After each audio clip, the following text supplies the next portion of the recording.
Hey there, I'm Sean. Welcome back to the channel. Today we're going to be starting a very practical series about pressure washers. So be sure to hit that subscribe button and the notification bell. That way you can keep updated as we do more parts to this series. First part of the series, we're going to be talking about cheap electric versus the more expensive gas pressure washers. What's the pros and cons? What's better for you? You can probably already tell I prefer the electric pressure washer, so I will just throw that out there right now. But we're going to go through kind of why I feel like this is better for me and maybe a lot of you out there. First of all, who needs a pressure washer? You may have stumbled across this and you're like, why would I need one? Well, if you own a home, you own a car, and you're a car enthusiast, you want to keep it clean, there's a good chance that you should probably get a pressure washer. And I'll say it's not just professional contractors that need pressure washers. You know, they're out there every day doing whole houses and driveways, and you can see the need right there, obviously. But people like me and you, we have a house, we have a car, we want to keep clean, there's definitely a place for that. If you fall into one of those categories, then what are its uses exactly? Well, around the house, you just have general exterior cleaning, driveways, decks, patios, mailboxes. I have rugs all over my house because we have hard floors, so I take them out here occasionally and I'll clean them with a pressure washer. And then of course, my favorite, and that is car detailing. So that's what we're gonna be focusing a lot of our attention on today, because out of all those uses, that's probably the one that I use my pressure washer for the most. Now you might be asking, Sean, why do I need a pressure washer? Can't I just use a hose? Well, sure, you can grab a hose, put a nozzle on it and clean your car, but it's not gonna do as good of a job as a pressure washer will. It just doesn't have the required pressure to do a couple things, and that would be removing all of that dirt and grime that's kind of sitting on the top, etching away at bug and bird goo, and very important for us car enthusiasts, and that is a foam cannon. Yes, you can get a foam cannon that will fit onto a standard hose and just use the pressure that's built up by your house. You're just not gonna get as good a foam from it, honestly. It's not gonna be as thick. And the pressure that comes through those jet nozzles, you're just not gonna be able to remove a lot of the dirt and etch away at all the goo that's on your car. Now, I'm not saying it's the only thing, but a lot of us, when we're trying to clean a car, we don't wanna be touching it. We don't wanna be moving dirt that's on the car and scratching it. We wanna move it away from the car without touching it. And that's where a pressure washer comes in and does a great job. It helps us do two things. We can just use the pressure from it to blast away a lot of that, on the surface before we even start washing it with that pre-rinse. And then it helps produce great foam through a foam cannon, a lot like the one that I use right here, which helps lubricate it so that we can wipe it away with a wash mitt. Now that I've sold you on getting a pressure washer, the question is, what kind do you get? Do you get an electric one or do you get a gas one? Well, let me share some of my experiences. So I was a general contractor for a while, did a lot of residential remodeling, and we used a big pressure washer often. It was gas powered, it had really high pressure, 3,000 to 3,500 PSI, and it did great. It made quick work of doing driveways and houses. When you're trying to use it to make money, that's great. But even then, it broke down, or we'd have a hard time starting it, and it was super heavy. It'd take two guys to get that thing in and out of a truck. So that's where I kind of think that once I started using this for my regular household use, I was a little skeptical, because it was cheaper, it's plastic, it's electric, but I use it all the time.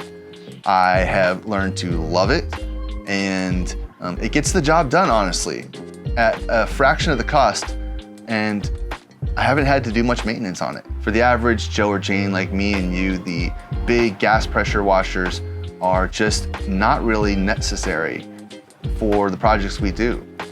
For washing a car, honestly, the pressure that they create is just too much. It's kind of dangerous, actually. It can damage the paint on your car and other components on the exterior. So you don't really need that. Yes, like I said, if you're doing a driveway, it's gonna make quick work of that driveway.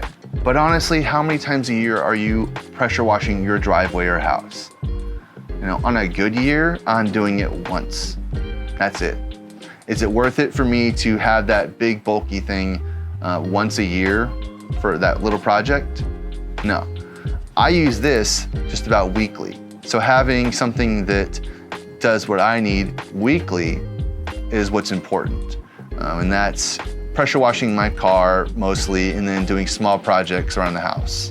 Of course, cost comes into the equation. I looked up this Portland pressure washer at Harbor Freight today, and it was $99.99. Now, if you go looking for a gas pressure washer, you're gonna spend at least twice as much on the bottom of the line model. A lot of people are gonna kind of find that mid-tier, and it's gonna cost about $300. So you got cost right there off the bat, and then you have to supply it with gas and make sure you're stocked up on gas all the time. When I compare the setup process for a gas and an electric pressure washer, they're really similar. The main difference is that you don't have to worry about finding gas and filling it up into the electric pressure washer.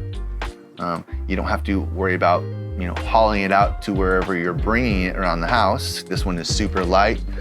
One hand, I can just pick it up and bring it around, super easy. And then it's the starting it. I always hated starting pressure washers. You have to do the right combination of choking it and priming it and then pulling the starter, and then maybe it works, maybe it doesn't. This one, I plug it in and I literally hit the switch and it goes. That alone makes me want to just keep using this one all the time. The next question people typically have about an electric pressure washer is, will it have enough power to get the job done? Well, I can tell you from firsthand, absolutely. It's the perfect amount of pressure washer to use with a foam cannon. It also has plenty of pressure to remove the dirt and bug goo.